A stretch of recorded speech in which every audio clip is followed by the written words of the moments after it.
Saudi আরব রিয়াদ বিএনপির সকল অঙ্গ সংগঠনের নেতাকর্মীবৃন্দদেরকে আজকের এই মুজিবুর রহমান মঞ্জুর সাহেবের স্মরণ সভায় সবার কাছে আমার সালাম। আসসালামু আলাইকুম ওয়া রাহমাতুল্লাহি ওয়া বারাকাতুহু।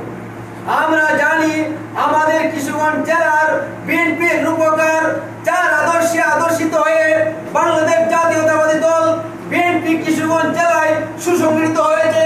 আমাদের জননেতা মুজিবুর রহমান মঞ্জুর সাহেবের রুহের আত্মার মাগফিরাত কামনা করে তার দোয়া এবং শান্তি কামনা করে আজকে আমরা একটি প্রতিশ্রুতি অঙ্গীকারবদ্ধ হতে চাই। আমরা মুজিবুর রহমান মঞ্জুর সাহেবের আদর্শে আদর্শিত হয়ে বাংলাদেশ জাতীয়তাবাদী দলকে সুসংগঠিত করে দেশ ও জাতির কল্যাণে দারিদ্র মানবতার সেবায় শিক্ষা ও শান্তির লক্ষ্যে আমরা প্রতিজ্ঞাবদ্ধভাবে কাজ করে যাব এই আশা ব্যক্ত করে আজকের এই সংক্ষিপ্ত আলোচনা এই জায়গায় শেষ করলাম। ধন্যবাদ সবাইকে।